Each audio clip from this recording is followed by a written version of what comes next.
Rise, minions, and welcome to unMadeGaming. We are here. We are back for another one of our Patreon campaign episodes for our Cypher system campaign called The Rise. As G does her casual dab, the very casual. Yeah. The fly casual dab. We're back for our Patreon campaign, The Rise. This is episode 45. This one is called Serpent's Wake. Yeah, it's a good title. It's a good face to make. That being said, if you guys like what we do here and you want to support the channel, the best way to do that is like these fine folks over on our Patreon. Link in the description down below. Link in the chats. All those fun things. Join us over on the Patreon. You get access to our behind-the-scenes after shows. You get access to early blog posts, early other things. Definitely go check it out. And we do have 2 slots left for our Patreon one-shot group. So if you want a chance to play live on the channel, that's the best way to do that. While you're down there, clicking on that link, click on our Discord link. Join us in the Discord. Be a part of the community. Be a part of the conversation. And as always, in the bottom right-hand corner, you will see the corruption bar. That bar serves 2 purposes. One is when that bar fills. I don't know, I wake up an ancient god or something like that. And 2, every single dollar that goes back into that bar goes back to this channel for all kinds of wonderful, amazing things like editing and artwork and upgrades to hardware and software and mortgages and that kind of fun stuff. With that, previously on The Rise. Still reeling from the ambush, they barely escaped into a hidden tunnel revealed by a Cathir priest's idol as thunderous roars echoed behind them.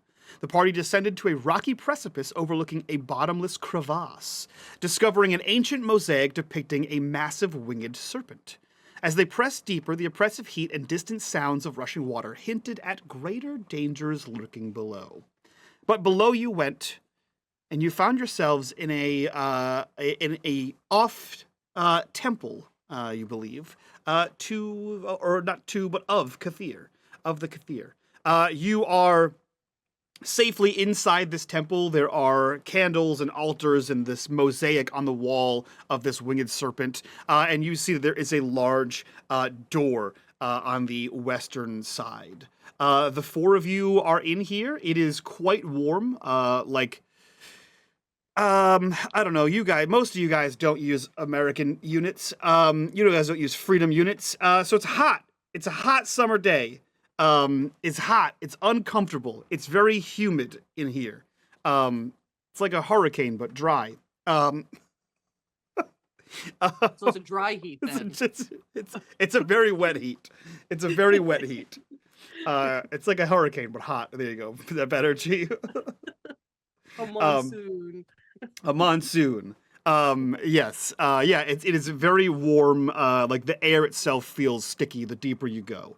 And the 4 of you are varying levels of exhausted. As you enter into this temple, what are the 4 of you doing here? Well, we've been in the temple for a bit. You have been here for a little bit. Looked at the altar. Yep. Once he's been looking at the altar for a bit. You also found a couple of items, I believe. Yeah, he's pocketed his items and he goes to step up, like push himself up. And if anyone's listening, because I guess quiet room, he like winces with pain. If you saw his face, he's screaming, but trying not to make a noise as he pushes his way up. And he just turns back to them and goes, "All right, we wasted enough time. We need to keep going." And he starts to walk towards the door. Can we roll to see if we notice his...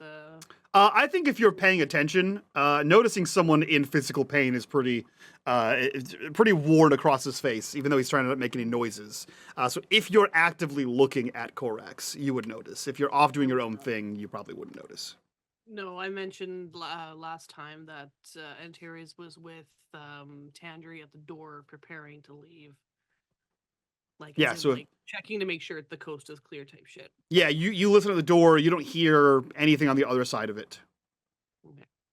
So then, I guess she wouldn't hear the silence before Korax's scream, you know.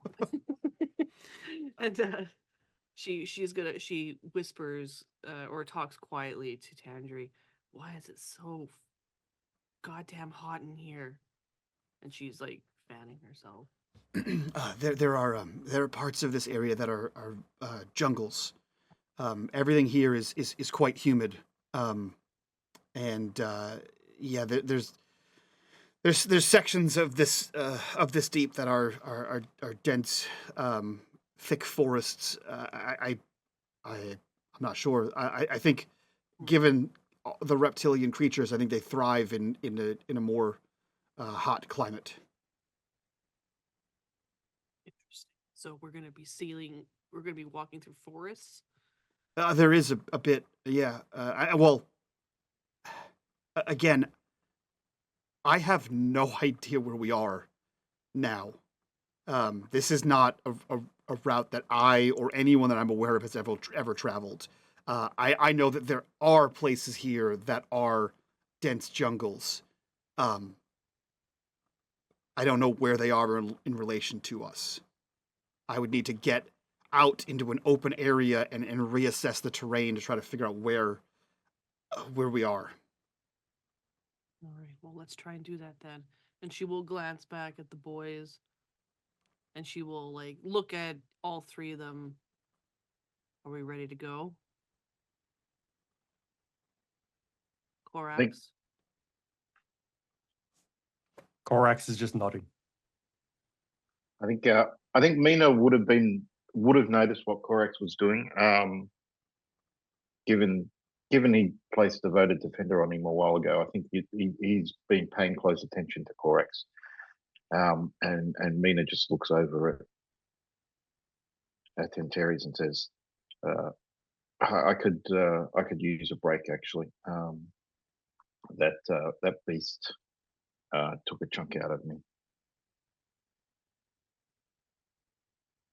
She looks at Tandri and, do you think we're okay here for a little bit? These doors open in. If we have anything we can use, we can attempt to barricade them. But I don't hear anything on the other side. It could just open up to another cavern or another tunnel. And nothing knows nothing and no one knows that we're here, so no one's looking for us in this space. All right. All right, then we'll rest.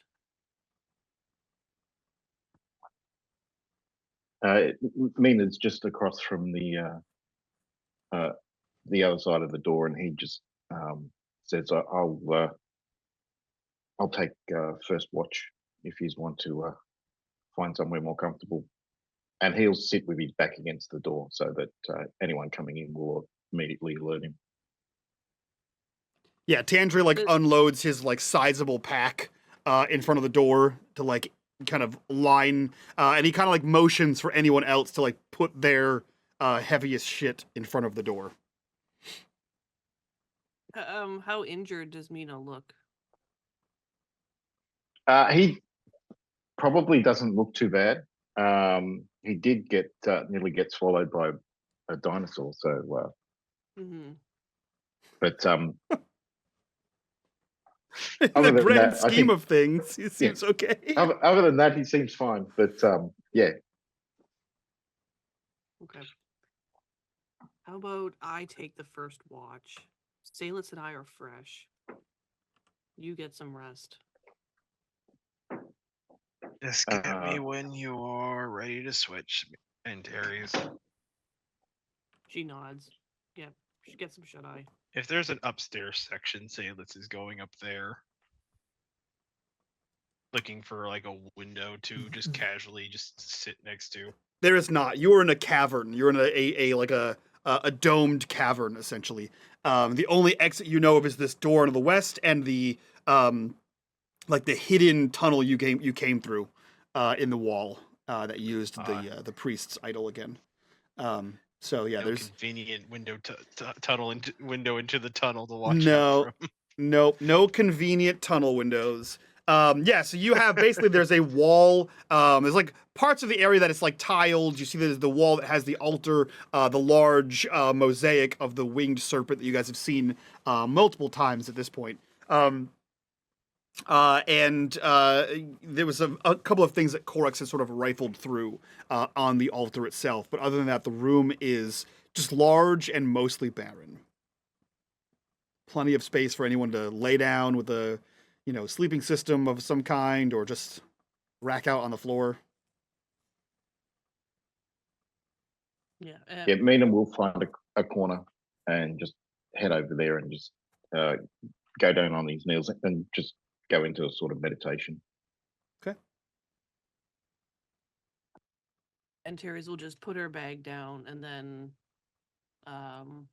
sit somewhere. If she could possibly like not sit on the floor somewhere, like on like a stone plinth or something like that. Yeah. She will Yeah, the area against the wall beneath the statue, or beneath the mosaic rather, is like a stone thing, like a stone shelf that juts out of the wall. So that is sittable. You just clear a spot for yourself. Is there a way anywhere to lock the door? Like, is there a board that could be put over it? Or There is not. This does not look like an intentionally defensible place. It just looks like a place of reverence, you would imagine. Okay. Yeah. Okay. So Antares is on watch. Seydlitz is chilling. Mina is meditating, and Korax, what are you doing? So Korax stands there for far longer than he should, with his almost like with his arms out saying, "What the fuck?" But doesn't say anything. And when Mina starts to actually sit down, he turns, finds just a wall, sets up something to sleep with, and he is going to get some sleep, hoping that Mina doesn't leave him behind. That is fair. Yeah, because that would be annoying. Why would you want to get left behind? It must suck. That's so weird and bitter Yeah. of you to say that. It's No. seems, I'm not bitter about anything. It seems like you've been personally slighted, and you want to have a No conversation about that. G Terry's, you want to have a conversation here? You want to talk about your feelings a little bit? Yeah, you guys can talk about it. I believe you have used up all of your recovery rolls for your 10 minutes and your 1 hour, if I'm not mistaken. Is that correct? Korax definitely has. Yeah. Yeah, we're at 10 hours, or he's at 10 hours. Yes. Mina, if you have not used the 10-hour one, you can use the rest of them. However, Mina hasn't used any, yeah. Great. So Korax will need a 10-hour rest to recover, which is basically an overnight stay here. And I imagine with how physically exhausted and probably emotionally exhausted Korax is, I feel like once you fall asleep, unless someone wakes you up, I think it's one of those sleeps where like you lay down and all of a sudden it's 10 hours later. Kind of things where like you lay down on the couch for a minute and then next thing you know it's the morning and you're like, oh shit, I don't know what happened there. One of those naps. So unless anyone wakes Korax, we'll go at the 10-hour, the full overnight for that. Yeah, after about an hour, I think Mina's good to go. So he'll offer to take over watch whenever Antares needs it. Okay. The +3 G is already included in the roll. It rolls automatically. Yeah, but I don't think before I see Chris added it now, but Chris said he didn't. Oh yeah, you forgot to update it. Cool. So yeah, that's kind of what happens. Is Mina takes a little rest, takes a little cat nap or meditation, and the only real sound. Everyone has that like. It's hot, right? Like I've been in the sun all day, kind of heat exhaustion. As everyone in the room is quiet for the first hour or so, and then slowly you all hear the snores coming from Korax's corner, and realize that he is out cold, leaving the three of you and Tantri together in this room. Is there anything that happens while Korax is sleeping, or do you all take this time to rest and recover yourselves? Antares just sits there, and during her first time when she's alone, I think she takes out a little leather-bound book, the journal that what's his nuts gave her way back when. What's his nuts? That's rude. Telvin. That's super rude. He was so nice to you. He was. I'm not. What's his nuts is not a bad thing. It's just I couldn't think of his name. Yeah, she takes out the leather journal that he had given her, and she scratches some like notes in it just to like pass the time. Okay. And eventually she'd like put it away. And then she just sits there, maybe with her eyes closed, just letting the heat sink into her bones. Okay. Seydlitz, what about you? What are you doing in this this domed area? I think Seydlitz would probably be doing light maintenance on his weapons. Okay, that makes sense.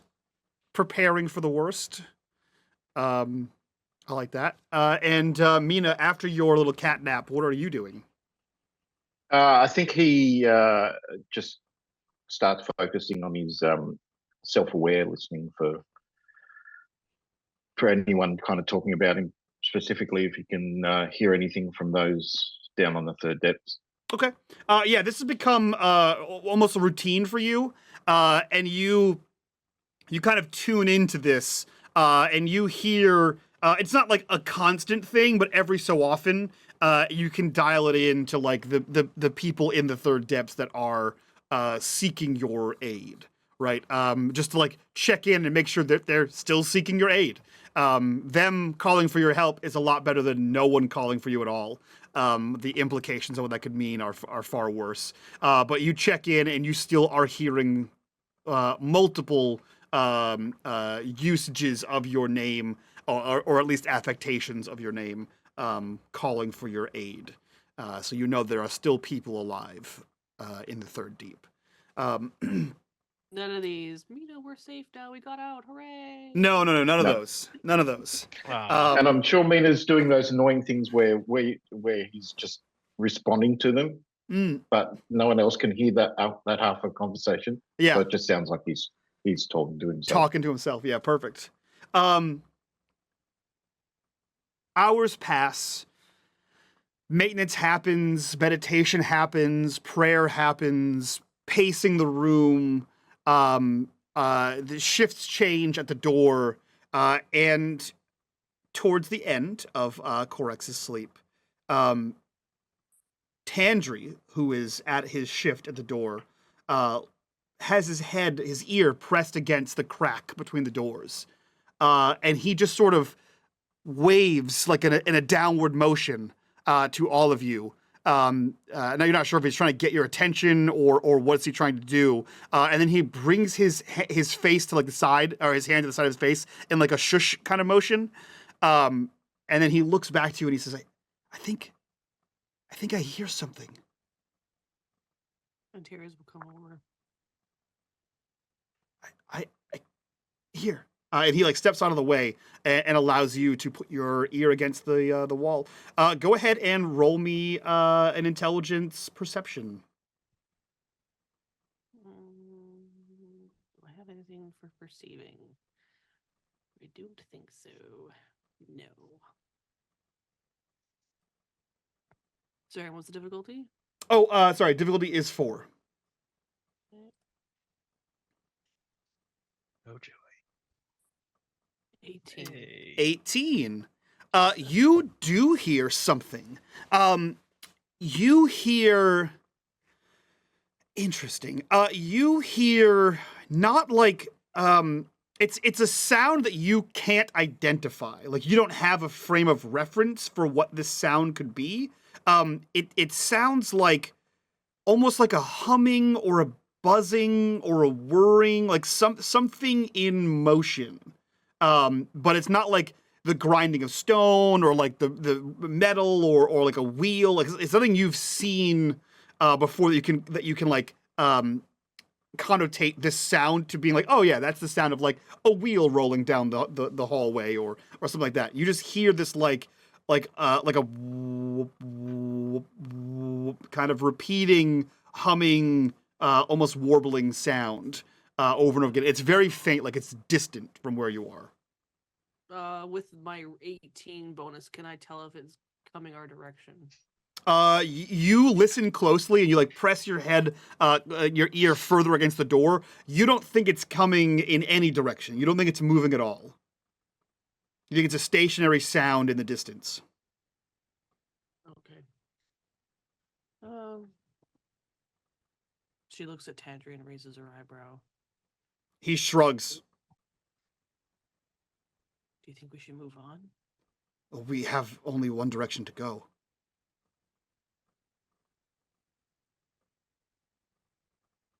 How long has it been? Has it been the 10 hours? It's been close enough to get Korax all of his points. I think she will glance back at either Seydlitz or Mina and then motion them to Korax, as in get him up.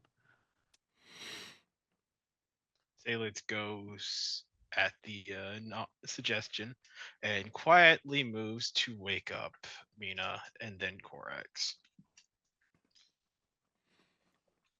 Mina, get up.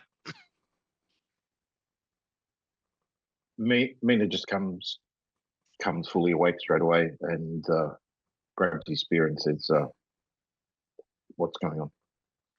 Don't know yet. And Terry's hears something. Mina just nods, gets his gear ready, and then heads to the door.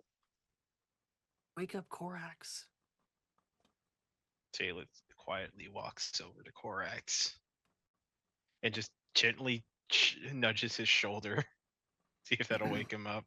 Trying to be quiet about it. Gives his chest a good pat. Time to wake up. No. Rub on his This is head. rips us off. Uh, Yeah, I imagine he'll wake, but not as easily as Mina. He will be groggy and tired. Korax, you're free to do whatever you'd like with this information, but for the first time in quite some time, you have no recollection of dreams. You remember laying down, and you remember waking up. You recall no dreams that you've had. You can't. It was like a void. In fact, you have like no context of how long you've been asleep. It was one of those kind of sleeps. Where you can't recall anything other than laying down, and all of a sudden, it feels like minutes have passed, but it's been hours. So yeah, you are woken up by Seydlitz. You see, as you like groggily open your eyes, you see that Mina is spear and shield in hand before any of the rest of his gear is on, and you see that Antarius is pressed against the door, and everyone around you is speaking in hushed tones. He gets to his feet, and he's like, "Shit! Oh, we get a chance to rest." He gets up behind the others at the door, just back from them, and he's going to use one of his abilities. Blessings of the God, protection or silence. So what he's doing that for is creates a bubble around him. No noise, regardless of its origin, sounds louder than a normal speaking voice. Okay. So you And he's going to cast that to make sure they keep quiet Yeah. in this space, no matter what. So you basically cone of silence or a pass without trace, and allow. How big is it? Is it just around? Does it say in a short around you? It's within medium range, which is about 5 feet. Okay, So cool. anyone basically next to him. Everyone, yeah, anyone around you. Yeah, you guys all hear this like muted sort of sound, where it like almost sounds like you guys have that like underwater reverb when you talk. So you can all hear each other, but it sort of like bounces. The words reverberate a little bit as you watch Korax cast the spell around you. What are the 5 of you doing? And she looks at Tandri. You're the guide. We have to get you back to a place that you know. We can't stay here forever. I agree. We need to move somewhere. Seydlitz comes up to Antarius. Is like, does it sound like hostile things? It sounds like a singular thing off in the distance. It's not coming closer, but it ain't moving away either. And it's mechanical, but it's weird. I've never heard anything like it before. Do you about we- want to investigate it or just avoid it? I would best think that we should avoid it. All How right. about we just open the door and see what's on the other side first?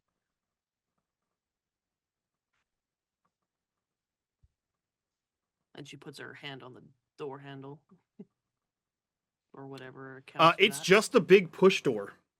No Oh. handles necessary. Right, so she will. Oh, She puts actually, her I'm hand on- sorry. That's not true. There would be handles on your side. They're like just like the hoop handles that you'd pull in. Okay. So you- Open the door. Slowly pull open one of the doors.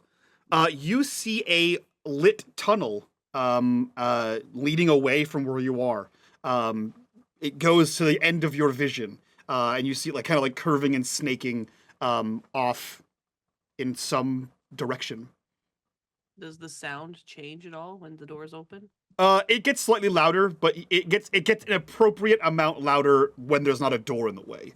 So it's not like all of a sudden you're slammed with the sound, but it definitely like sounds like there was a door and now there isn't. So you can all at this point you can all hear this like kind of noise.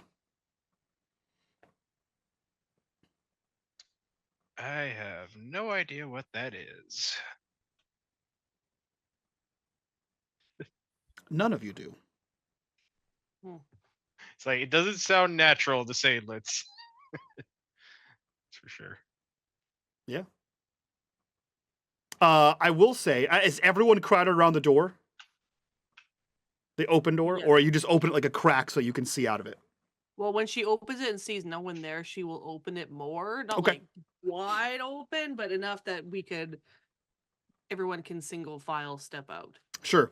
I think it takes a second for all of you to realize, because like what you're expecting to see and what you're seeing is not that dissimilar to each other, and so it's one of those things where like you didn't focus on something that seems completely innocuous, and as you're looking at it and just kind of staring, you realize that there are wall sconces in this well-lit hallway, right? Or not well-lit, but lit hallway, and your eyes don't go to sconces, your brain knows what a sconce is, and you assume it is what it is. And as you're looking around trying to find the oddities of what this is, you see that the wall sconces are not what you would have in a home or a castle or any of the places you've been.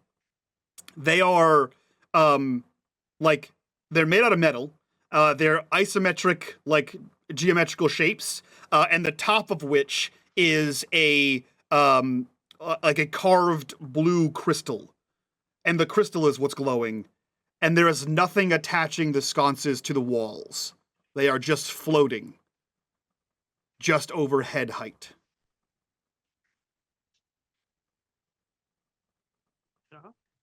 It's there's nothing to take off.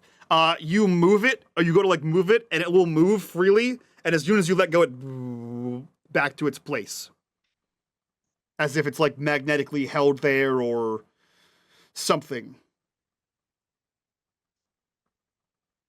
Does it resist her trying to pull it away? It resists like two magnets.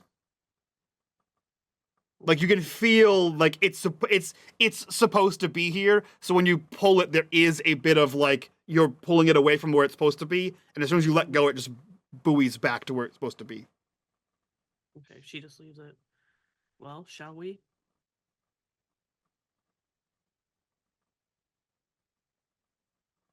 I mean, if it's just some silly thing that we don't have to care about, we can keep going.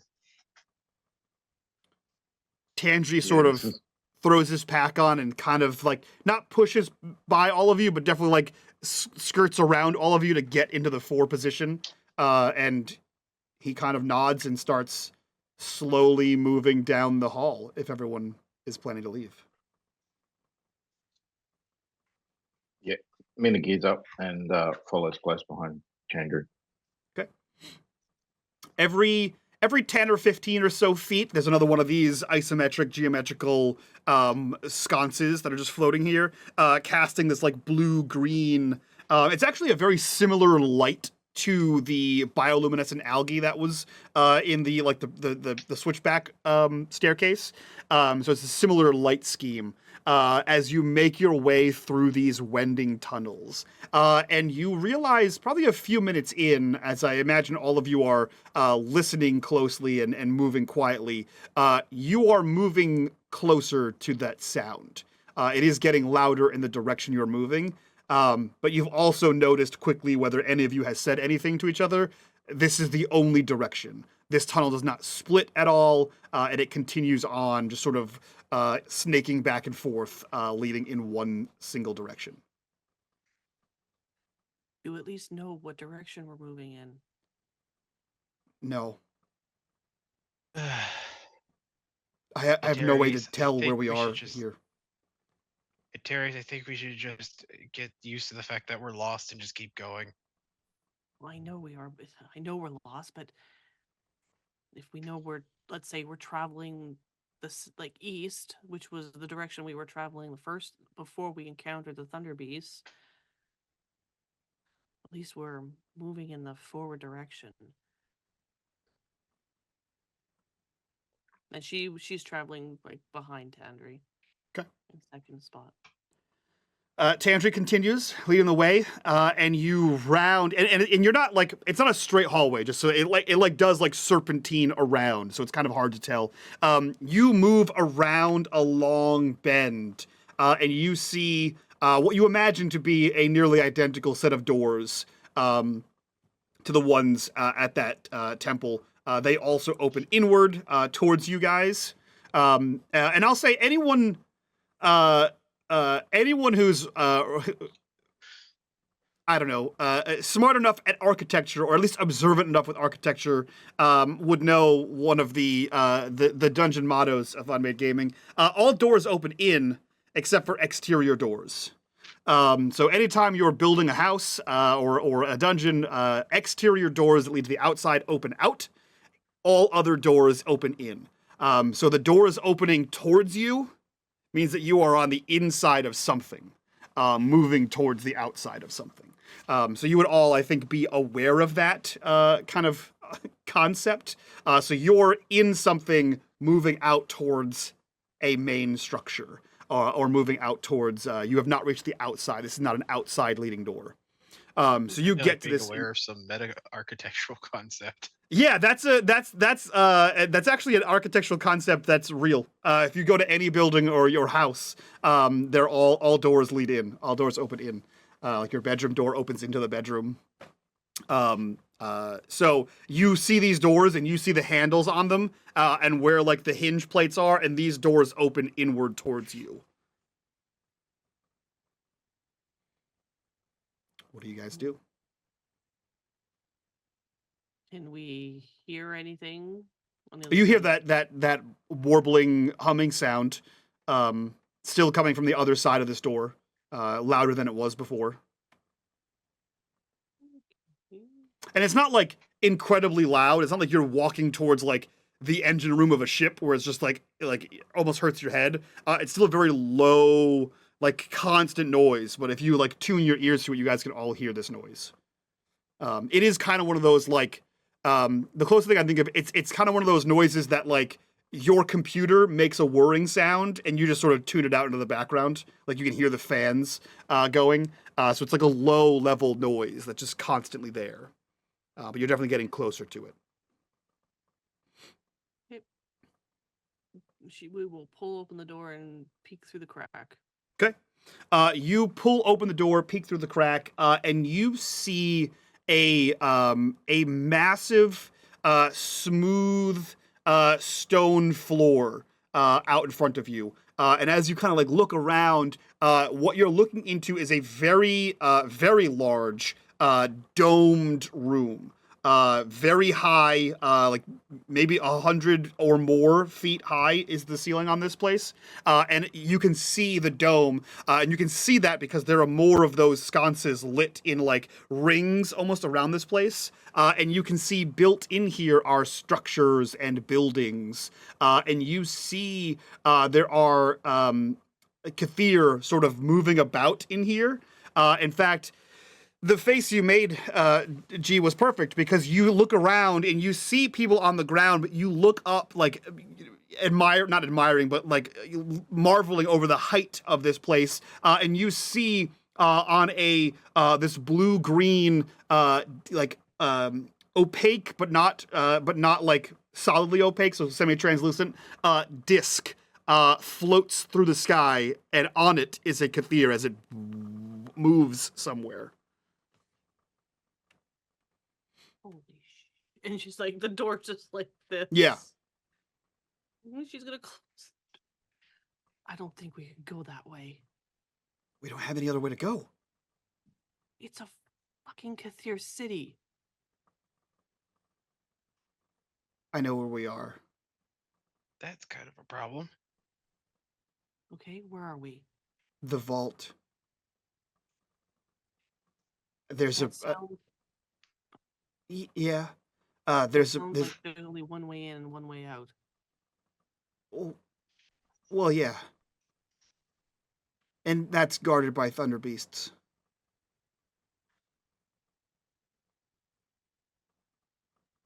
Okay, so do you know now? Can you know where now? Do you know where we are? If you know what this place is? Yeah. Yeah. And he like gets down and like slides off his pack and begins to like unfold this this map that seems to just have like pieces of map attached to it over and over again as like the place kind of unfurls. And he points to an area and he says, okay, if we're here, there is an entrance to the deeps, to the second deep here. We have to get out of here to get to it. I don't know what's in the city.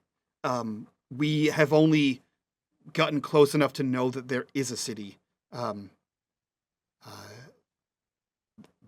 There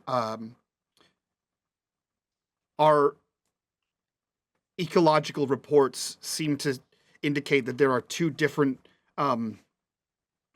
factions or groups of the Kathir, and one of which seems to have taken over the vault, is what we're calling it, because nothing really gets in that gets out, or nothing gets out once it gets in. And there's another group of Kathir that the vault ones are killing. I think there's some Kathir civil war or something. I'm not sure.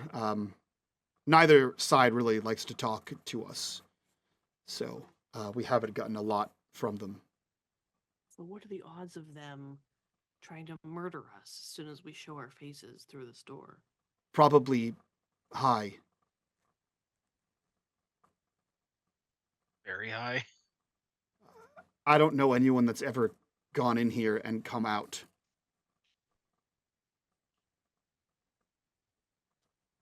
We typically avoid it.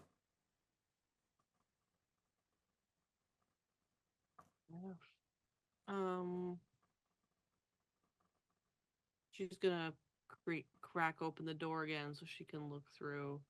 Maybe Roll me another intellect. Perception difficulty 4. Maybe if Tandri can, will also look, see.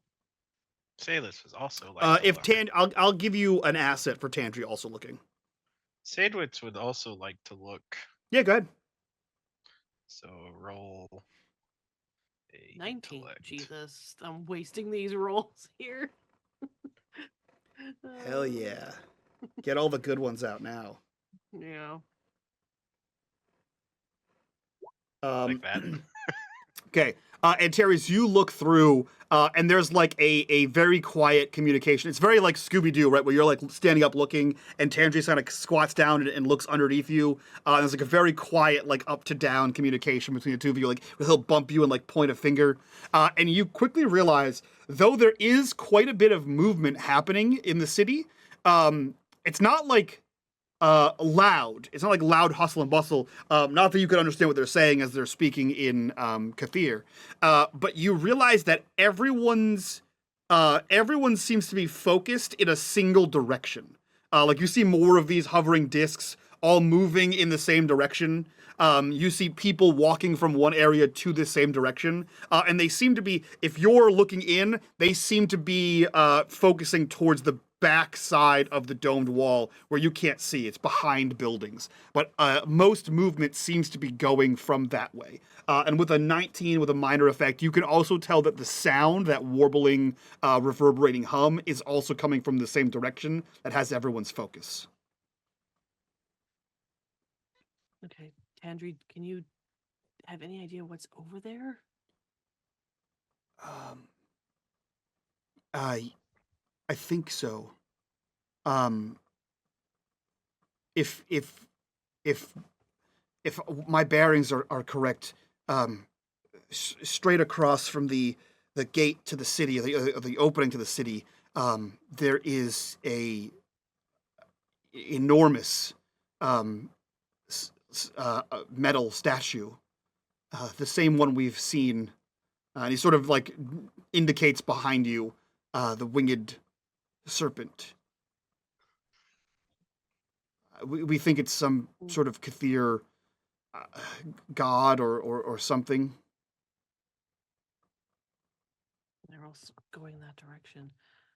Are the structures like carved into the walls, or are they like? No, they're fully like freestanding built Okay. structures. Okay.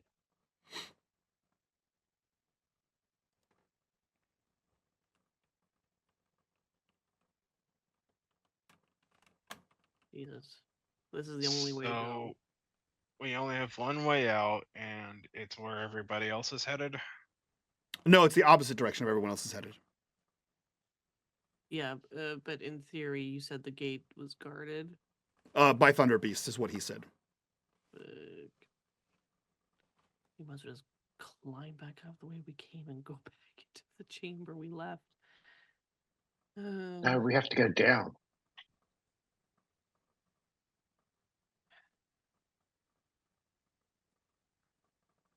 Say's going to look out the door and check how dark it is in this area.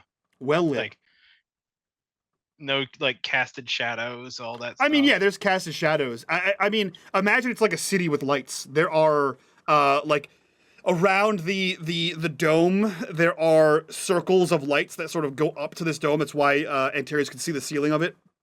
And then scattered throughout the city are more of those geometrical, hovering, crystalline lights.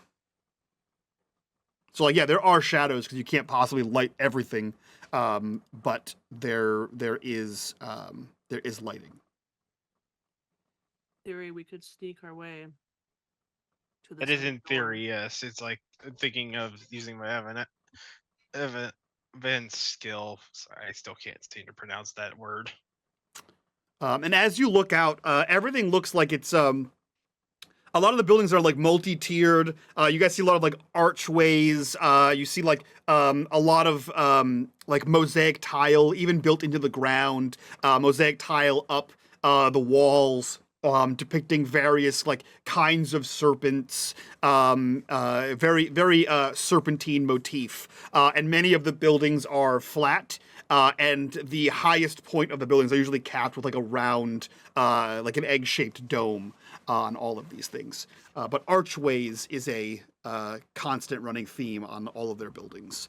You don't see a lot of doors.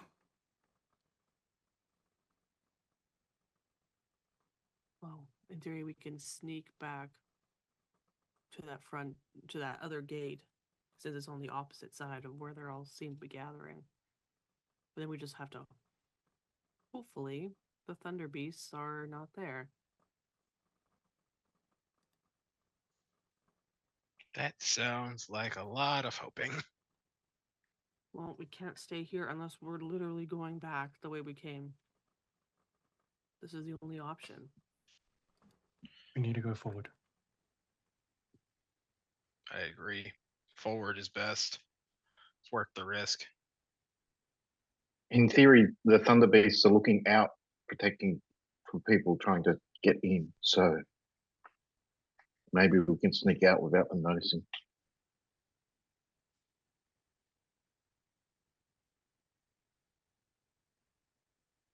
That Tandri for like, are you good for this? I don't see that we have much choice. Okay. Want me to She's the- take the lead?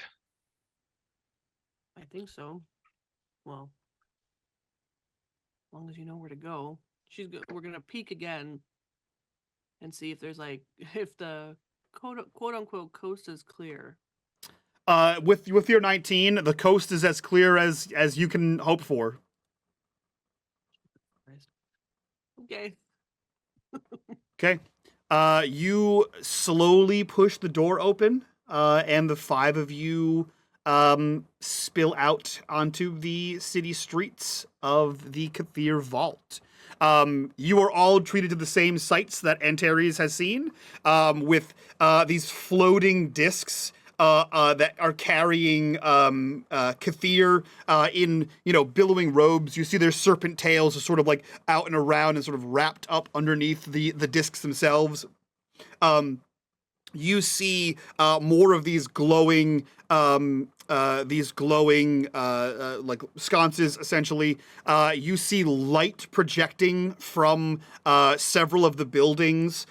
You see like whatever the Sleen language is across certain buildings. It's glowing as if it's like like almost like a neon light.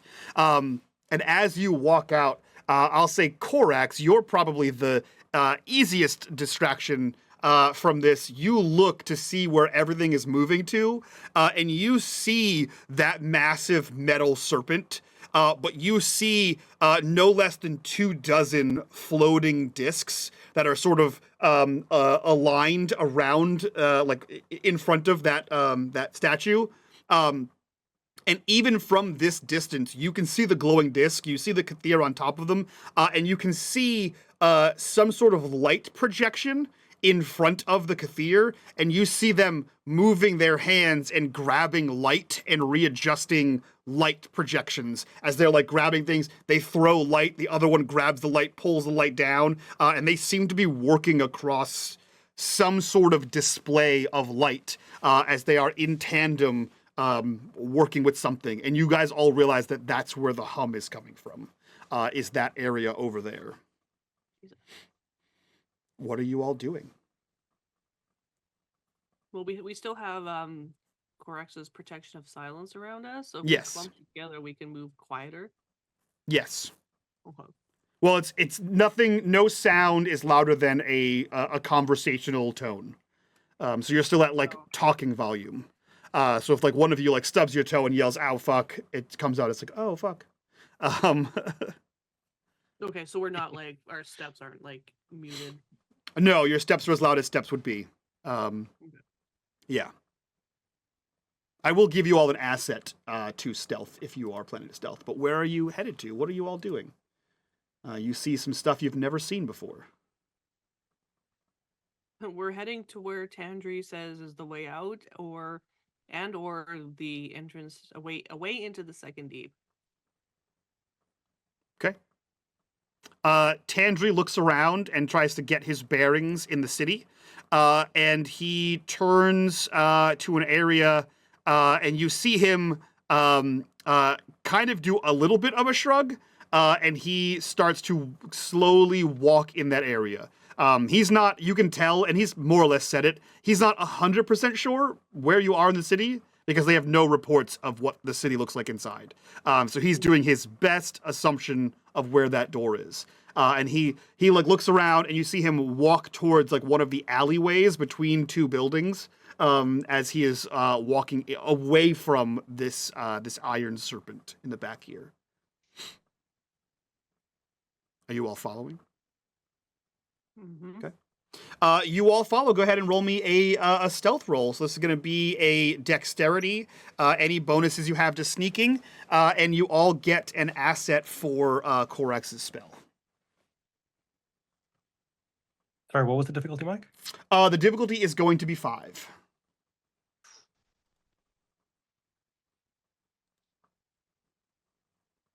With an asset.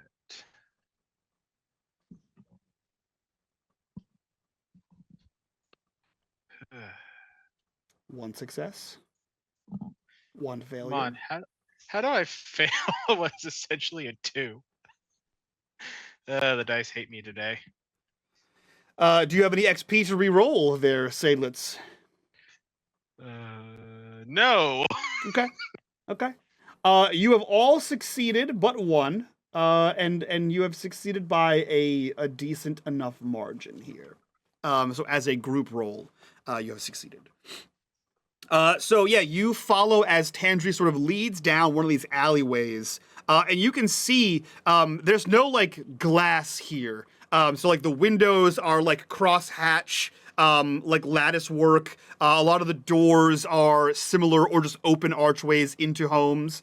And you imagine that's because of how hot it is in here, like the airflow through here to keep it relatively cool inside homes. And you begin to make your way through, and you are seeing what amounts to homes and businesses and things of the like. Except as you can't help yourself but look into these open windows as you're passing by them, you are seeing these floating, at least in your opinion, probably magical lighting devices. You see a life that is happening here. And in at least one of them, you see that there is someone sort of coiled around what makes to be a stool, and you see that they have a small version of what Corax had seen, where like you see him like raise his hands up, and this like this light beam appears, and he sort of swipes his hand across, and it extends out, and you begin to see him moving things across this, and things change on this light projection as you make your way through the city. G, you look like you have something to say. What? You look like you have something to say. I just say that we moved into sci-fi here with these guys. Yeah. You never know. Go ahead. When we see this guy like through the window, Corax is going to stop and watch for a minute through the window. Well, not a minute, but a few seconds. Does what he's touching look familiar, or does it just look like blue light? Does it have like a picture in it, or symbols, or anything? Yeah, the latter. It has pictures and symbols in it. None of that looks familiar to Corax.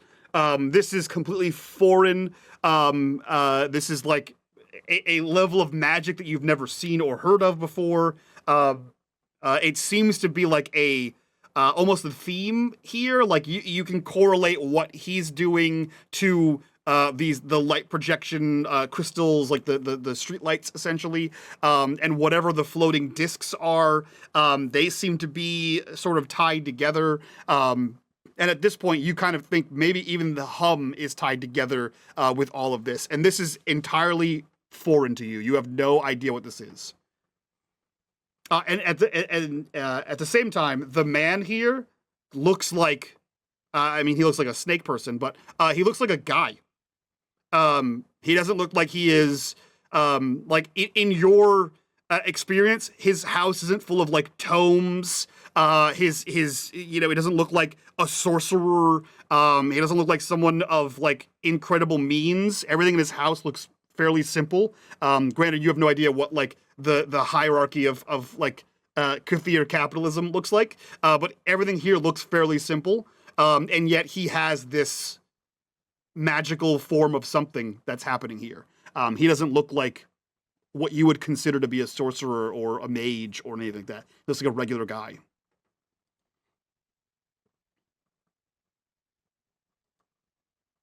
Okay. Unless anyone stops him, Tandri continues to slink through the city, moving through alleyways, skirting around buildings. You see a handful of like Cathir patrols slither across the street. You see them. You see the slings that I believe Corax has one of them, a sling like looped down by their side. You see they are carrying like halberds essentially. And they are armored across their chest and abdomen and back as they move. They're having a conversation in their own language.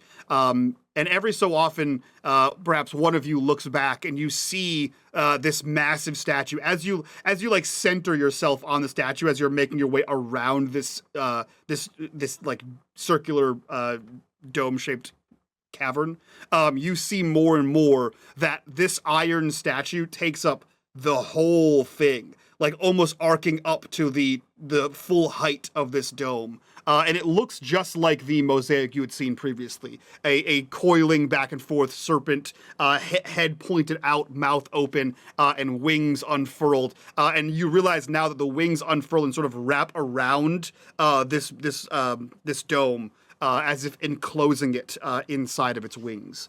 And after a while, you begin to see the low wall that makes for the front open face of this dome, that being the entrance for most, exit for you. But you also realize that Tandri has stopped moving, and he has stopped moving because this is the last building for a good 50 to 75 feet before the gate. Is there like a place where we can like crouch behind like a barrel or something like that, or some crates? You're in it. The alleyway there's a couple of I'll say crates at the end of the alleyway. And there's almost nothing. There's a large central road, and there are no houses built that close to the front gate. He stops, sort of puts an arm out, and then he hunkers down behind these boxes, and he says, I think we're just gonna have to make a run for it. Unless you have a better idea. A mad dash, and Seydlitz is going to look around and see if you can spot any signs of thunder beasts. You can. Yeah, there are two, from what you can see right here, you can, at the angle you're at, because you're not dead center with the door, with the gate, you see two Kathir on the left side of this massive archway, and you see both of them have some sort of rod-like device in their hand, and coming from it is almost like a lasso, but the lasso is semi-translucent, glowing blue-green light. And it is lassoed around the neck of a thunder beast. Methinks I have an idea. Hey, Tandri, those devices they use to control the thunder beast, what would happen if one ended up breaking? Oh, those aren't used to control thunder beasts. What we've been able to find, the Kathir actually breed, hatch, and raise the thunder beasts. Those are leashes. Pets? Those are trained attack beasts. So they're pets. Well, Well, guard dogs, really. well, there goes that idea. I should have studied on my thunder beast in biology. Well, it'd be Kathir culture, is what you. Yeah. Sorry. So is this thunder beast completely blocking the door? No, so what you can see is an archway, and on the left side of the archway, at the angle you're approaching it from the right-hand side, you see that there are two Kathir with leashes holding a thunder beast at bay, essentially. That's all you can see from here. There's an opening you can walk right through, but imagine a gate with two guards on either side. There's a thunder beast on one side of it. We need a diversion to at least turn them around, so we can sneak out. How fast do you think those floating discs are? You've only seen them move at a walking pace, but you also have no idea how to control them or where to get one. Yeah. They could move super fast. Does anything look like it might be a guardhouse nearby? Yeah, I think there could be. The only building attached to the actual wall in front of this area is a low, squat building with no windows and actually a door, where you don't see most of the buildings have doors on them. And you imagine that to be the shift house, where a guard will go in, get their shift brief, hang up their armor, that kind of thing. Spare weapon. Is that somewhere we could get to easily, or? If you, so again, even from where you are to the wall is open. There's no like buildings to hide behind. But if you were to like go to the edge of the cavern and skirt your way across, perhaps you could get through that way. This squat low building is attached to the wall, but it is on the wall closest to you. Yeah. The gate closest to you. Mina will just indicate to the others, let's try in there.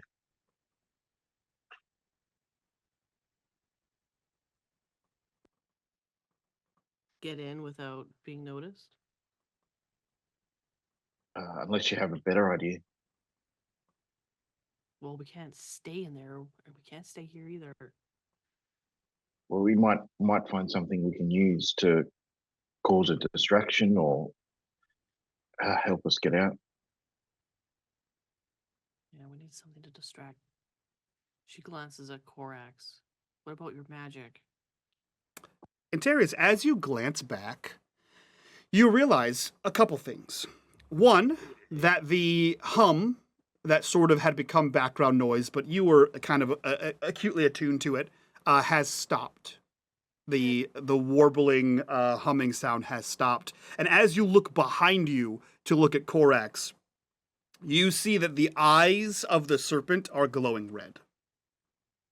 Yeah, so she looks at Korax. What about your magic? And then her eyes move up, and she like looks up. Seydlitz would follow in Tiri's eye track because he would notice, and it's just like, what the? Yep, you turn and you see that this massive 200-foot tall iron serpent, the eyes are glowing red. And as you look at them, you begin to see the intricate detail of the serpent, being that like every single scale is carved on this, and where the scale overlaps the other scales, that line begins to glow that same blue-green you've been seeing, and from the eyes, it all the way down, all of the scale overlaps begin to glow blue-green. She will point it out to everyone else. What the That hell? doesn't look good. By the time everyone else looks, you see the wings the same way wings or feathers overlap other feathers, except it's cascading out in the rainbow spectrum across the wings. Ready. Korax, do you have any magic that can use a diversion? Get you a giant spider. But There's that's a about it giant at the moment. spider over there, and she points like behind, like to the left of the guards. No, like here. It can run there.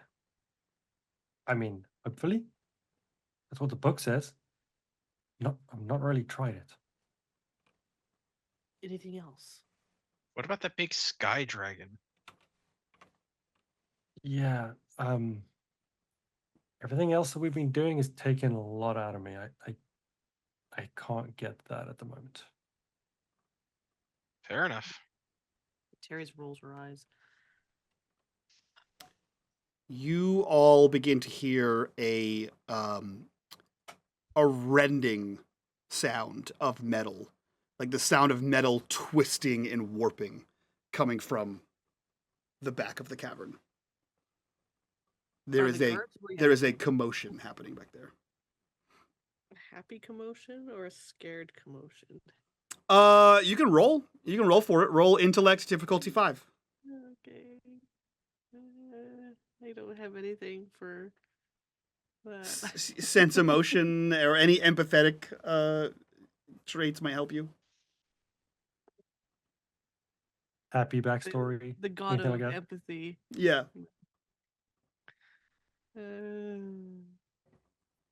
Happy memories might help.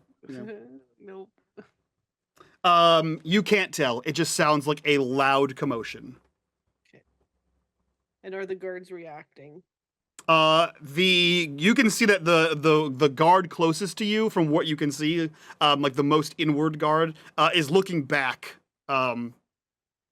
in the direction of the statue, not at you guys. They're not like running away from their post, but they are looking. At least one of them is looking back to see what's going on.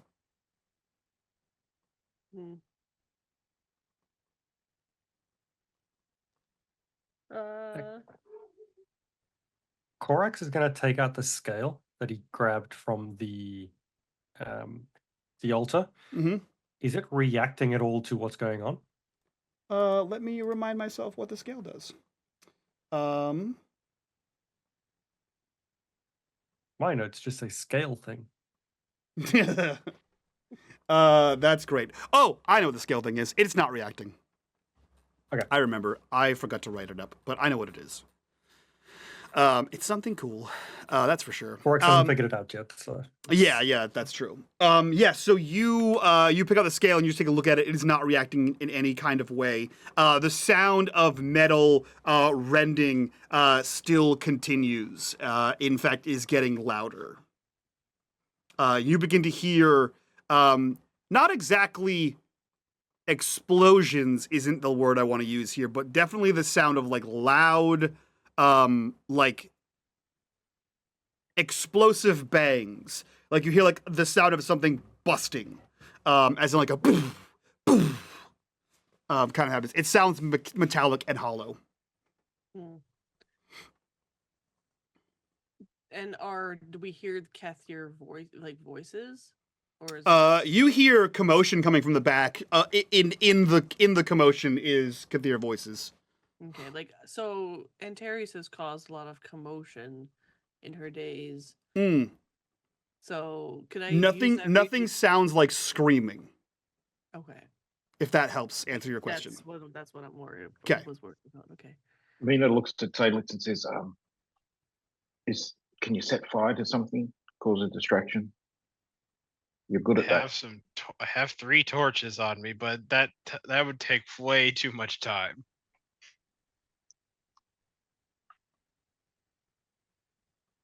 what are their buildings made out of, Mike? Stone, you imagine? Stone. Okay. Some Not sort wood. of stone. It's all like and oddly enough, like a lot of the caverns around you is like dark stone. All of the stone here is like almost like a white, like tan stone color.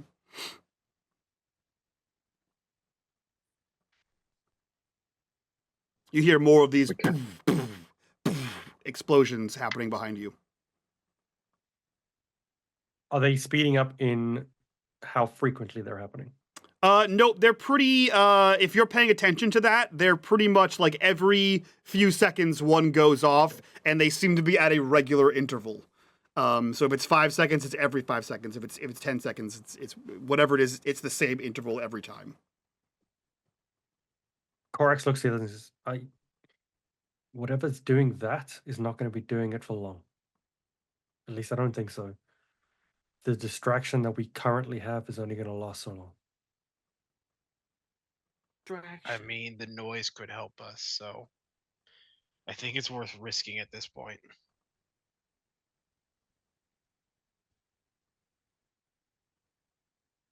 So you guys are suggesting we just run for it? Or sneak for it?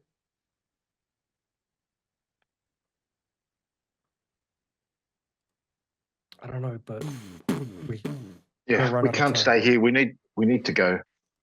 We don't know what's going on. We don't really have much option of distraction either, so honestly, I think we're gonna have to risk it.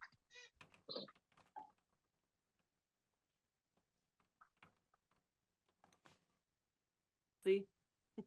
More of Let's the go. metal sound, the rending metal sound happens behind you.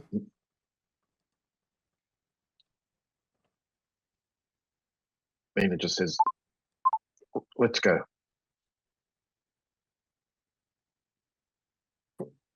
Before they leave. So, sorry, are we going to be running? Is that what the decision is? I think so. It's stealth. Oh, is it? Stealth running. Korax running. looks at it and says, 1 second then. And he gets them all together and he places a hand on them and he's going to cast something from his grimoire. Elemental protection.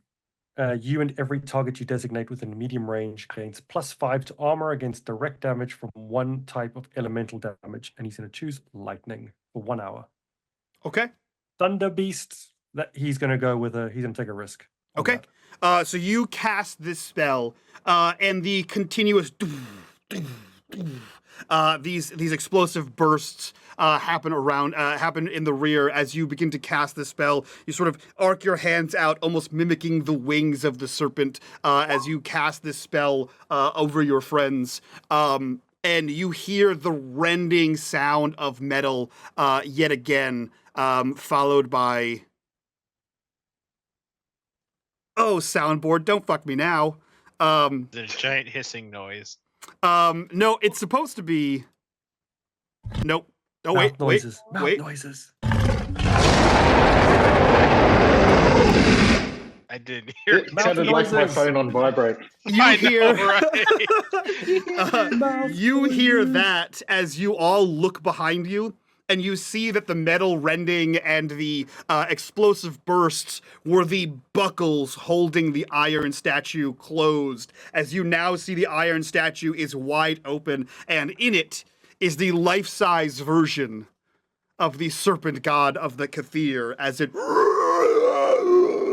into existence. Its wings unfurl, and one sweeps this humid air across the city to a point where all of you have to brace yourselves against this gust of wind as you hear the uproarious cheers from the back of the vault.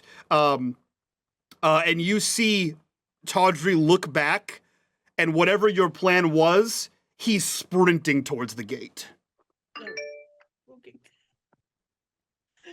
That's Yeah. Tawdry. He's like, "Did-a-deep," and he fucked off. Yeah, I think That's it's time to nobody go. out here. I Yeah. think it's time to go. Take the hint and run. Yeah, as soon as Tandry heads off, Mina's right behind him. Okay. If not trying to get ahead of him. Yeah, he is in a full, like, panic sprint as he is just going for this. Mina, you see him burst of speed. You you grab one of the crates for momentum and sort of launch yourself forward to chase him down. And Terry's, Seydlitz, Korax, what are you doing? I thought you were gonna say he grabs. Seydlitz is on foot after them, and he's calling for Seydlitz is on foot after them. He's calling for Raiden to come out of the shadows in his full size. Okay, so you sprint out. This wolf leaps out of the shadow behind you, cast by one of these glowing lights, and is running beside you. And Terry's, Korax, what are you doing? Is Korax struggling at all? Oh yeah, but not as bad as before. He doesn't have a choice. He's going to run as fast as he can. Yeah, and Terry's will help him. Like, if she has to like pick him up That'd be to help adorable. him run faster. That'd be adorable. Just carrying him like a bride, like a red-haired No, bride. fireman Terry. As in, she's not gonna. No, run off it's and full on the leave him. bodyguard moment. He's just Yeah. carrying. Mike, just since we carrying him took a around. 10-hour rest, is it count as? Has it been a day since last episode For the purposes of what? of using Raiden's dual essence? Yeah, we could say yeah. All right, thank you. I just want to have that ready in case I need it. Yeah, of course.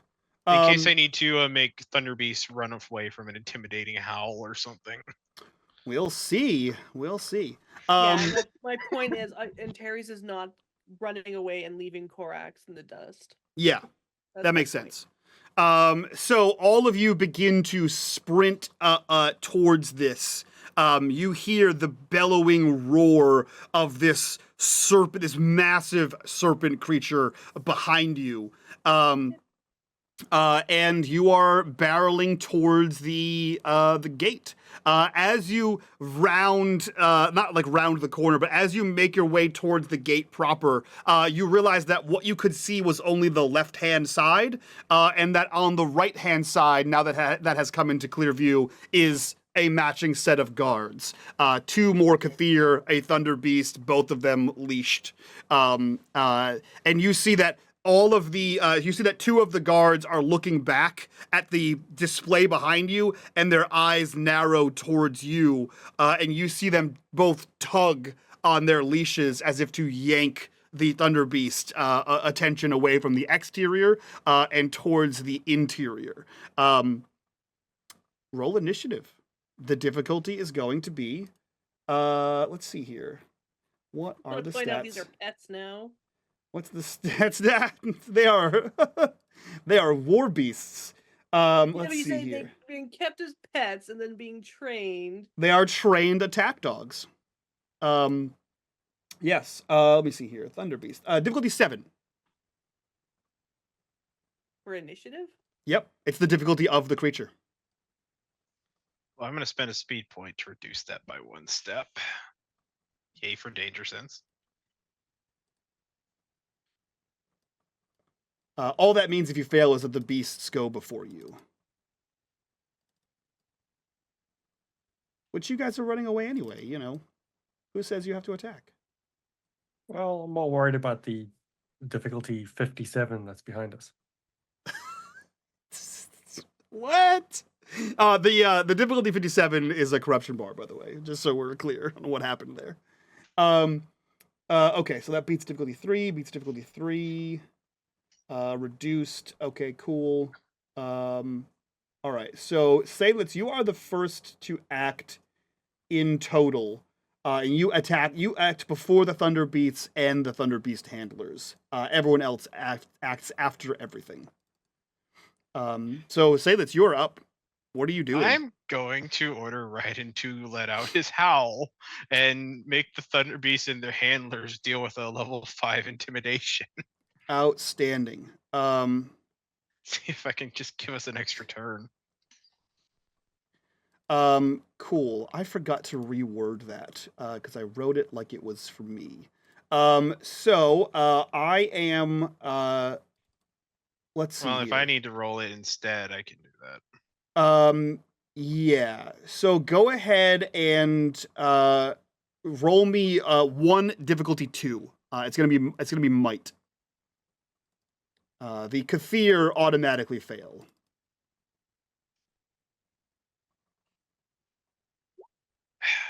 Okay, so the Kathir fail their intimidation check, but Dice hate me the today. Thunder This is a Beasts lot of do low not, rolls. unfortunately.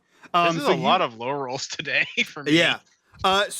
Unfortunately, or fortunately, however you want to look at it, the Kathir Guardians are terrified of this wolf. So you're like, all 4 of you are running, and we see Raiden just like arches back and you see the Kathir, who are not used to dealing with massive wolves, despite having Thunder Beasts, have no context of what the hell this creature is. You see them panic, and you see them drop their rod and turn. You see 2 of them running away out of the city, and 2 of them sort of scattered into the city. So on the bright side, you do not have 4 Kathir Guardians to fight. On the downside, the Thunder Beasts are entirely off their leashes. They do not seem affected by the roar.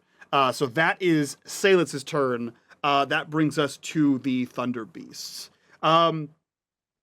Let's see. How much... well, it's not really being a bastard. I think it's perfectly fine, given the plans I've heard from this group.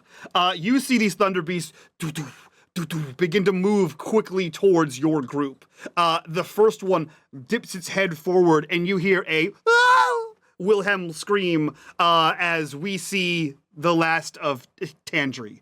As he is snatched, as he is snatched up in the mouth, you see it rip its head backwards, and you see Tandri's legs down the gullet of this Thunder Beast. The second one charges directly towards Mina and attempts to do the same thing.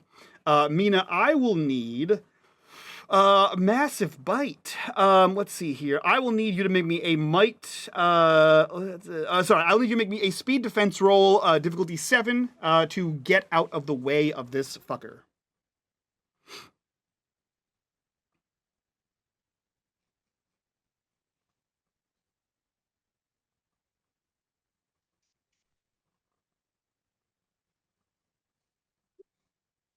Okay. I also need you to make me a difficulty 7 might roll.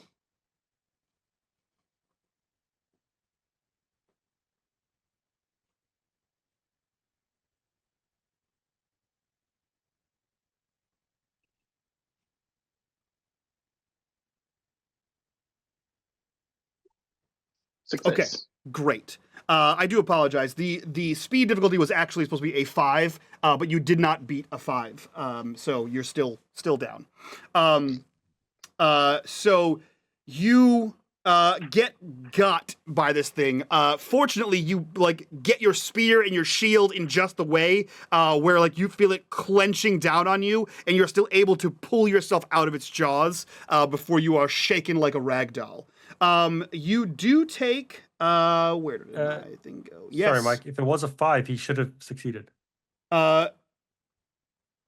Not And- on the An speed 8 defense. an 8 does not beat a 5.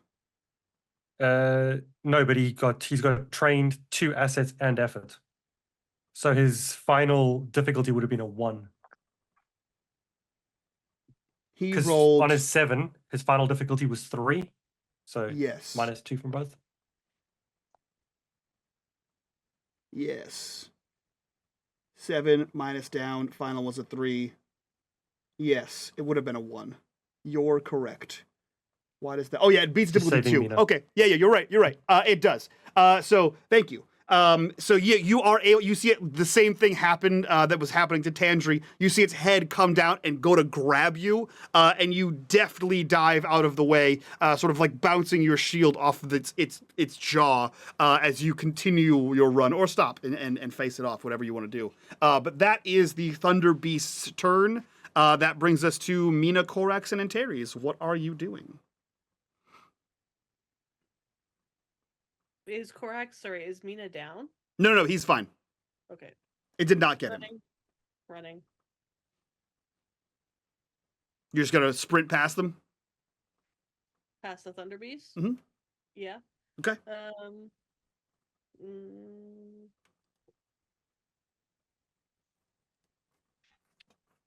I'm gonna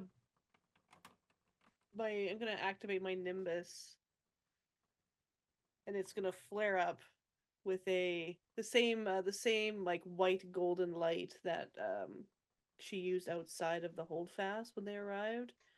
I don't think it's gonna work because they didn't seem to react to the howl from Raiden. So I'm gonna try to, as I'm running away, I'm gonna try to awe them. Awe the Okay, Thunder how does that work? I don't know. With the shining beacon of her Nimbus, it's just really pretty to look at. No, I just meant animals. mechanically. Mechanically, how does the ability work, Gee? Well, They're shiny, Bolster so they Nimbus. can't switch Do you faces. have the book? I don't have my book here. Let me see. Is it on your character sheet? Yeah, but it just says it lasts for a minute, Terrible, G. and I spend my costs. Terrible. But Let me I have look it edge, up so for it you. doesn't cost me It's anything. called Awe. Yeah. No, it's called Bolster Nimbus. It is the tier 3 domain. Bolster Nimbus. Let's see. Bolster Nimbus costs 2+. When you bolster your Nimbus, making it visible to all creatures for 1 minute. When you've raised your Divine Aura, you can affect creatures up to level 2 within immediate range in a few ways. Each level of effort you apply increases the maximum level of creature you can affect by 1 level. So you cannot apply enough effort to affect them. They are level 7. I'm gonna write that there. Level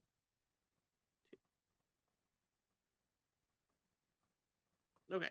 Yes. So you would need to spend 5 levels of effort to awe them. Okay, sounds good. Yeah. Then I will leave it. Okay.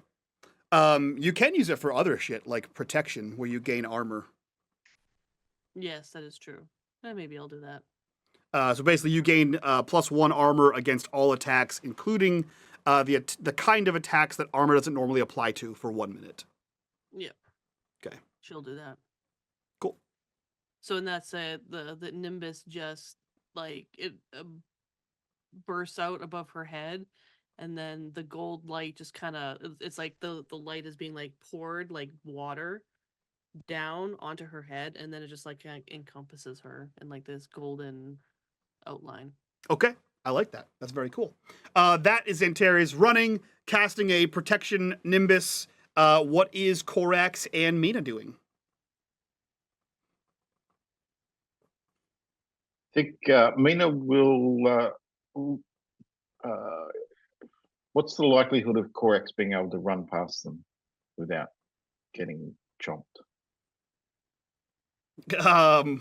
Statistically speaking, medium to bad, I imagine. So I will tell you, if he gets chomped, I don't know how long he lives. yeah.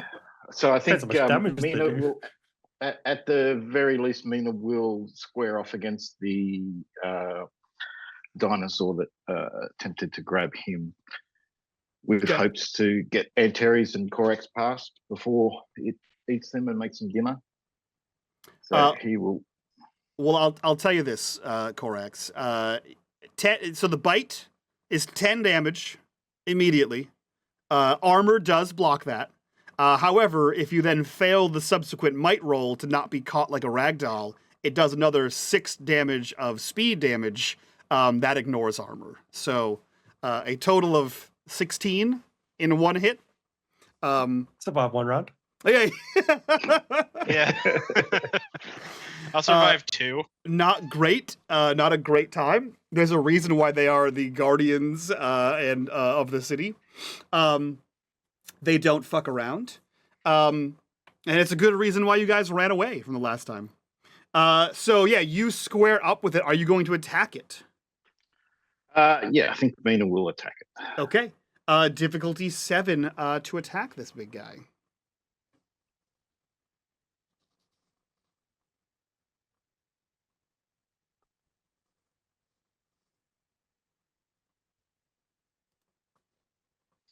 Hell yeah. Oh yeah. 19. 19 hits. I assume you want to do the +3 damage. Yeah, I'll do the extra 3 damage, so 21 damage. Okay. 21 damage? Jesus Christ. That's wild. Hold on, if that's +4 shifts, that technically just makes it a difficulty 1, doesn't it? It's +3 shifts to hit, but +4 shifts to damage. Ah, Okay, so I gotta do maths here. Hold on one second. So you said 21? Yeah. So minus the armor. Okay, cool. That is yeah. So you like literally square up. The one that tried to bite you, you kind of deflect it with your shield, and then you bring the spear up and high into like its neck under the jawbone. And you hear this roar, this massive roar let out as this blood pours down and coats your spear. And Terry, as you hear the sound of battle coming from behind you, Seydlitz as well, and Mina Corax playing Monster Hunter. Yeah, Corax, what are you doing? So there's 2 thunder beasts, right? There are 2 of facing them. towards us. Yeah. Right. So Corax was one of the last people because he was slow. Yes. He is going to turn to get Mina and the thunder beast that he is squaring up against between him and the other thunder beast. So effectively, he's going to duck behind Mina. So you're gonna go around the use- side of them, essentially. Okay. To keep Mina and that other thunder beast as a blocker, basically. Okay. And all he's going to do is cast a magic shield on himself. Great. Good call. Just gives him more armor. Good call. Cool. That is the round complete. Seydlitz, you are the first to act. What are you doing? If we're all just trying to run, I think I'm going to use my movement to get to the door if I can. He's like, I'm going to do the equivalent of dash action, but I'm going to do it via fleet of foot, which means I need to make a difficulty 2 roll. And if at the end of it, I can take the dash, then do an action at the end of it. Okay. If you see a difficulty 2 to run, you can move a short distance and take an action in the same round, basically, is what it Yeah, says. because you're not actually supposed to move and attack. You get basically one action in this. You're not in combat with anyone, so you don't have to do that. Unless you're trying to get into combat. I'm trying to get to the door, and then I'm going to shoot crossbow bolts at the thunder. Okay, then in that case, go ahead and roll to see if you can do that.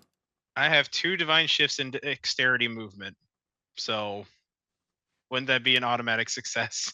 It would. So yeah, you can run towards the door and shoot. All right. I'm going to shoot at the I'm going to see that Mina is fighting when I'm going to shoot at the Thunder Beast that Mina is fighting. Okay. Here is my. What's the difficulty? 7. All right. So 7 with 2 divine shifts. That makes 5.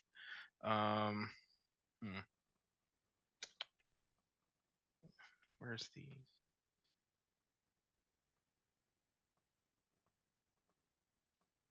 Huh. I could have sworn I was trained on that.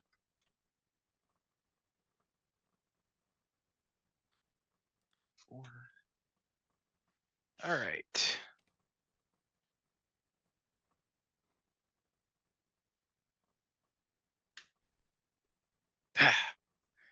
Unfortunate. So you Yep. quickly run towards the gate. You sort of spin around, skid to a halt, fire the crossbow, and it spins wide of the Thunder Beast's head. That brings you to the Thunder Beasts. And since everyone ran away from you, that makes Mina the target of all of the Thunder Beasts. To remind, I Yay. didn't want to leave Korax behind. What's that? I didn't want to leave Korax behind, so. So am I the only one by the door ready to just leave? Well, and Terry's did say she was running past the Thunder Beasts. Yeah, I wasn't expecting Korax to not be running. Well, yeah, whatever. So. Oh, Well, he's he would be. running. He is running. He just you went forward and he went around. He didn't run in a straight line. He put the Thunder Beasts. He put himself on the other side of Korax. Sorry, on the other side of Mina and the Thunder Beasts. So you ran straight and he kind of juked them. So I need. We'll start with 2 difficulty 5 speed defenses. So that's 1 success.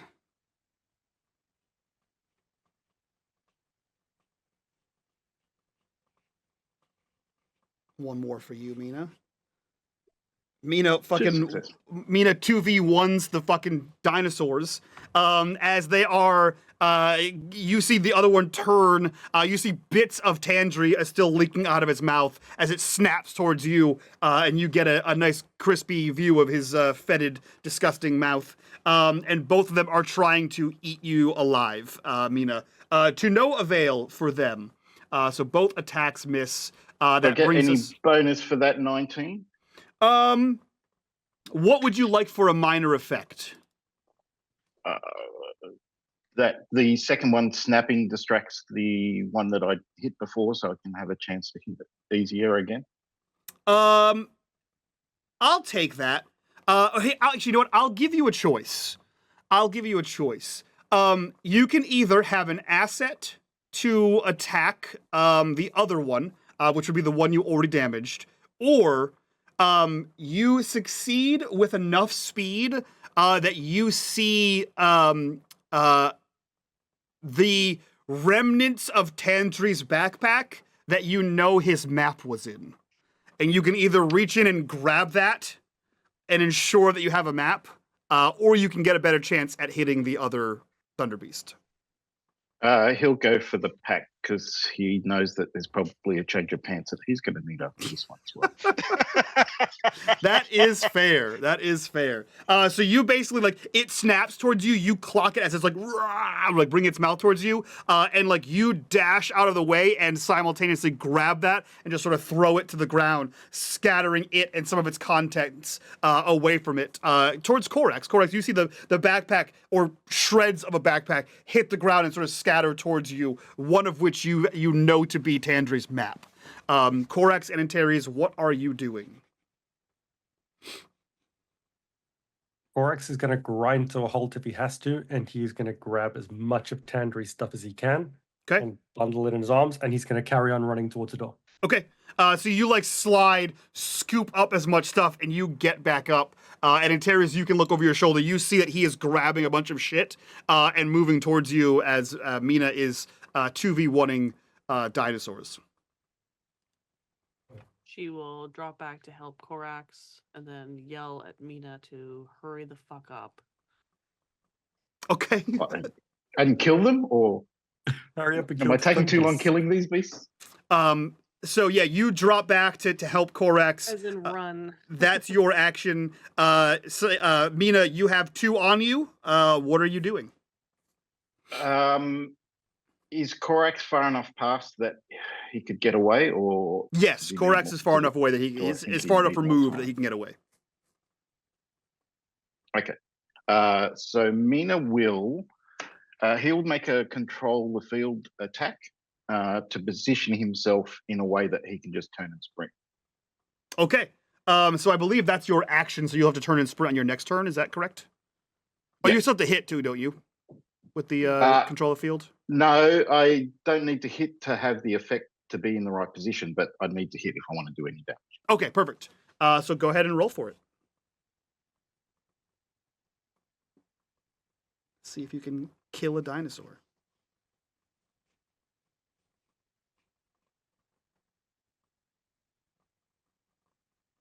I will say morally, the thunder beasts are on the endangered species list, so feel how you want to feel about that.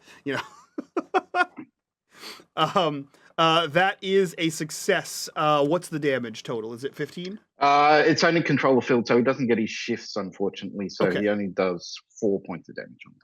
4 points of damage, minus their armor, and I opened the wrong character sheet. Minus their armor would be that. So, okay, cool. Perfect. Hold on 1 second. I can't do math. There we go. So yeah, you slam into this thing and shift off of it, like with your spear. You reposition really yourself, as you're not repositioning a 2-ton dinosaur. So you kind of like stick it and like almost launch yourself off like a pole vault. So you're in a better position to get the fuck out of there. Cool. That brings us back to now. How does control the field work? Because they act before you. It just positions them in where I want them. So Okay. if they act first, they can change that, obviously. Okay, so they're still so you basically it's them, you, the gate is how you've kind of positioned yourself, I imagine. Okay, cool. So that brings us to Seydlitz's turn. Seydlitz, you are the furthest away and the one looking back. You see that the floating disc people in the back are moved out of the way, and the massive serpent has moved away from the wall, and is sort of entering towards the city, and you see it moving around, and you see its tongue is like tasting the air. And you see, as it does so, that there is, it is, despite its tongue sticking out, you see that it is holding something small in its mouth. You can see that its mouth is only opening wide enough for the tongue to lash out. You see that does not affect your turn. What do you want to do?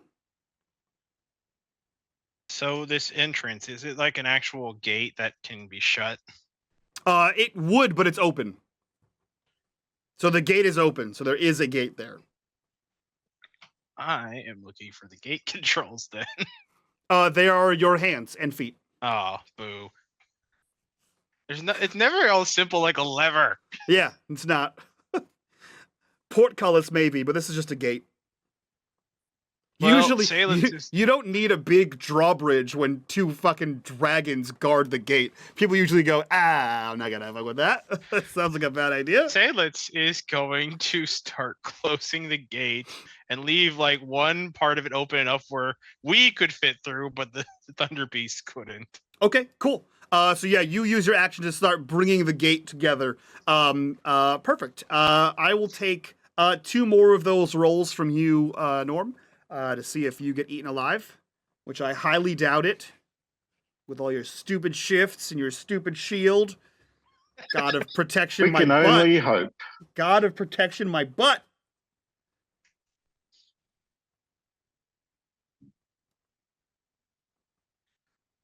Plus, Norm's got all the good rolls today. I'm gonna GM intrusion just to bite your ass. 1 success. Okay.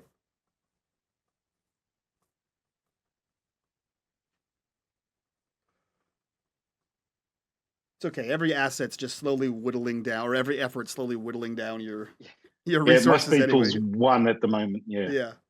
Yeah. Cool. So that you successfully dodge both of their attacks. Korax and Terry's, Mina, you all get to act together. What would you like to do? Korax is running. Okay. You and Antares, you're charging forward, and you see that Seydlitz is closing the gate with enough space to let you two get through. Antares, what are you doing? She lets Korax get ahead of her, and now it's gonna be making sure Mina gets through. Are you stopping, or you continue to run? I'm still running, but Okay. I'm Slowing down. Okay. Yeah. Cool. Mina, what are you doing? Yeah, he's just turning and sprinting. Okay. You turn and sprint as fast as you can away from all these guys. Go ahead and make me a level 7 speed check. Sorry, level 5 speed check. This Speed or running check? Running. This is just to see if you can outpace them. Oh, I just have training in running, so Yeah, running works. no. Okay. So your armor and the amount of dodging you've been doing has tired your body out. So you turn and begin to run. You are still bringing up the rear, and you see that Antares has sort of slowed down and is like checking over her shoulder for you. And you see that Seydlitz is closing the gate. And you see that Korax like reaches the gate and pulls himself through. And we cut back to Seydlitz. What are you doing, Seydlitz?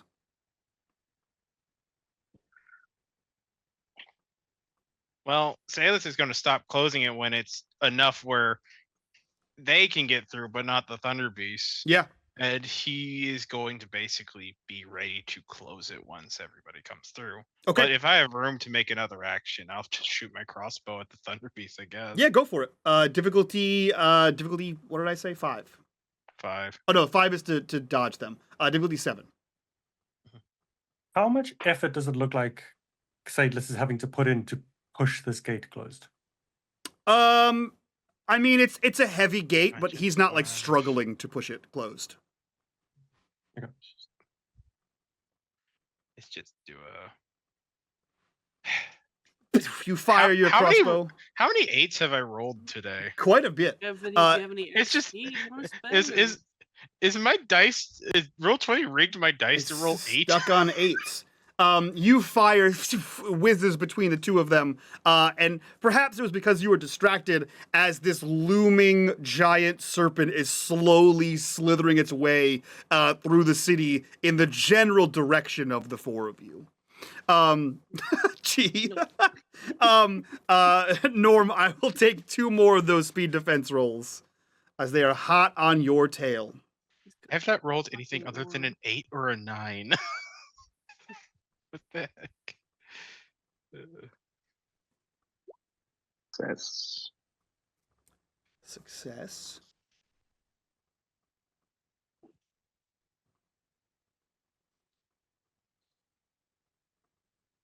and Fuck.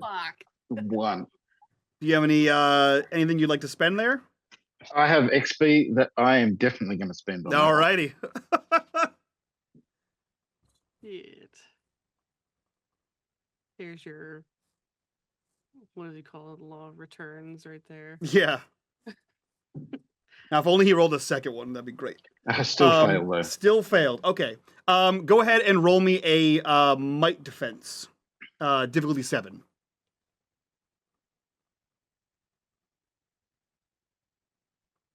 Not 5. Nope. Okay. Speed defense is 5. They are slow because they're big. Might defense is not 5 because they are fucking strong. That succeeds. Success. That succeeds. Okay, cool. So you run, and you feel like the hot breath of one of them behind you, and you take that like power step and like launch yourself just forward enough. And as your forefoot hits the ground, you feel it close around you as the second one clutches on your leg, doing 10 points of might damage to you. Armor does block some of this.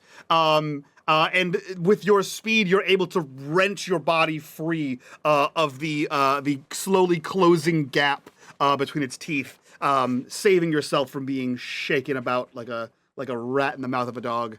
As you wrench yourself free, and blood pouring down your thigh as you clamber towards the gate. That is their turn. Korax, Antares, Mina, it is your turn. Korax, you are on the other side of the gate now. You are also looking back, I imagine, towards Mina, and you too see the serpent. Antares, if you have stopped and are facing Mina, you also can see the serpent moving through the city.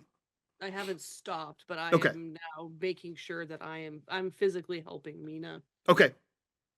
So Korax, you can for sure see the serpent slowly slithering its way through the city. How close is Mina to us and the gate?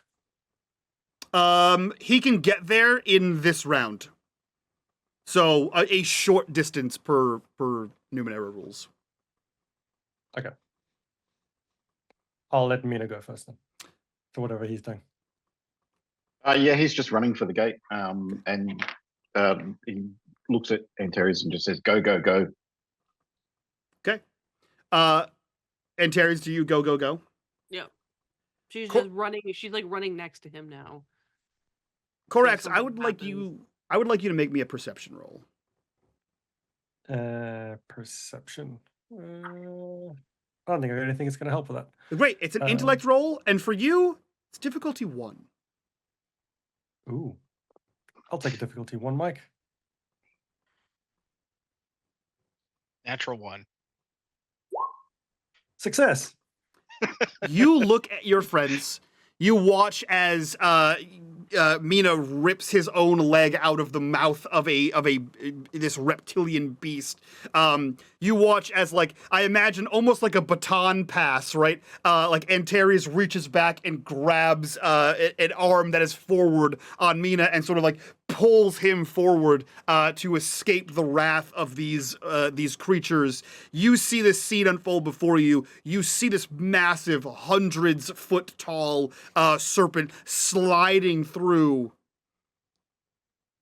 and you watch in slow motion as you look up at this serpent, its wings unfurling and sort of folding behind it as it dips its head down as if to move slightly faster, and you are drawn to its face, and you are drawn to its flicking tongue, and you are drawn just past its teeth, where you see held ever so delicately between its fangs is a perfectly round black orb.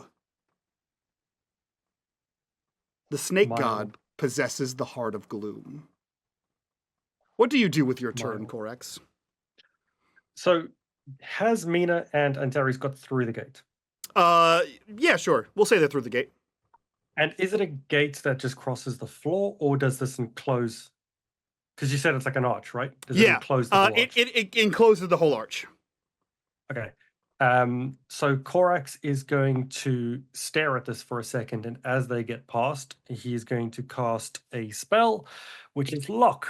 A gate, a door, gate, chest, drawer, anything that can be closed within long range snaps shut and is magically locked for 1 hour. Yes. So he is going to do that so the thing instantly locks, and then he's going to turn and run. Okay. You cast this spell, and I imagine like a lock shape just sort of appears over the gate itself, and you can see the lock like click into itself and then shatter as this spell affects the gate itself. As the four of you run, you have Korax with a bundle of Tandri's things. Which now you can find the way down that Tandri was talking about, because you couldn't if you didn't have that. And you would just be wandering this floor. So you with a bundle, Mina half limping, being dragged along by Antares, and Seydlitz, I imagine, leading the way, as you hear wham! The sound of one of the thunder beasts slam into the gate, and then wham! Another one. And quickly, Korax, you flash back to a moment where you erected a stone wall, and the thunder beasts plowed through it. And though your lock is holding for now, you can hear that they are throwing their bodies against this wall in pursuit of you. The 4 of you, now reduced by 1, sprint as Korax fumbles with the paperwork, trying to find the map. Korax, go ahead and roll me an intellect navigation roll, and I will give you an asset for the map. Corax doesn't do navigation, Mike. You don't have time to stop. Yeah, You but don't sorry, have what's the time to difficulty throw it then? at me. The difficulty level is going to be 6 with an asset. Jeez. And as for Uh, flavor, like in Terry's has Mina's. Thank you. Has Mina's arm like over her shoulders, so she's like helping him run on his bad leg. So I think Mina's kind of fucked up right now. Yeah, Mina's just bleeding all over her. I have a skill called Finding the Details. Mike, will that help? I'll take that. Okay. What about the best god that ever lived? Can I give him an asset? Not a real skill. Okay. What about Divine Shifts? Because they are knowledge, science, crafting tasks. This kind of knowledge-y. It's a knowledge. I'll give you knowledge. I'll give you that. He has to decipher Tandri's notes and like his own handwritten shit. 6, 5, 4. The Divine Shifts, and then 1 asset. Oh, jeez. Outstanding. You have any XP? I've only got 1, Mike. You can spend it. You Yeah. can save it. It's up to you. It's your resource. No, I'm gonna save that XP. Okay, cool. Out fucking standing. You all run as you see Korax is trying to fumble with like scraps of bloody backpack, viscous like mucus from the saliva from this thing as he's trying to like rummage through and find something. As really the 4 of you just flee with no discernible direction towards the unknown. You hear the constant wham, wham behind you of these thunder beasts, and soon after you hear this explosion of stone, as you know for a fact that the thunder beasts no longer have to break through.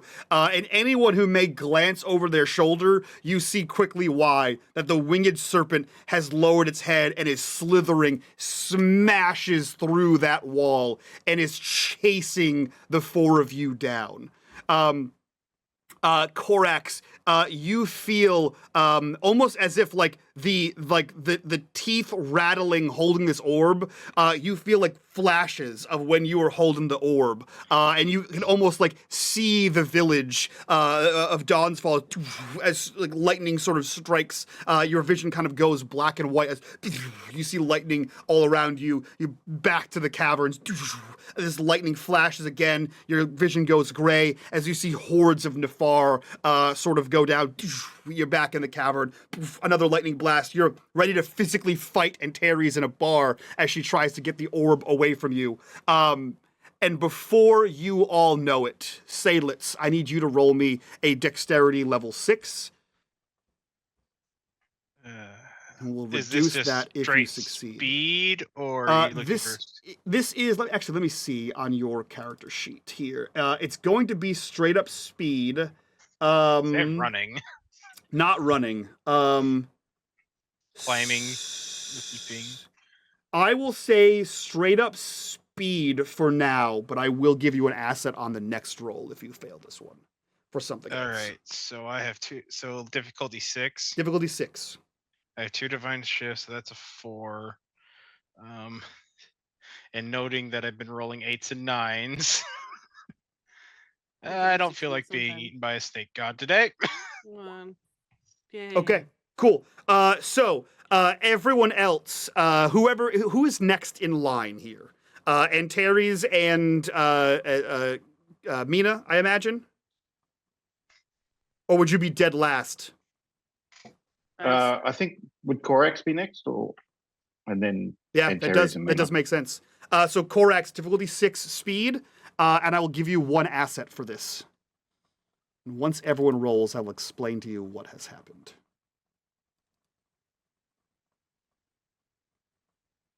Just to confirm, Mike, we all saw the orb fall out of her bag.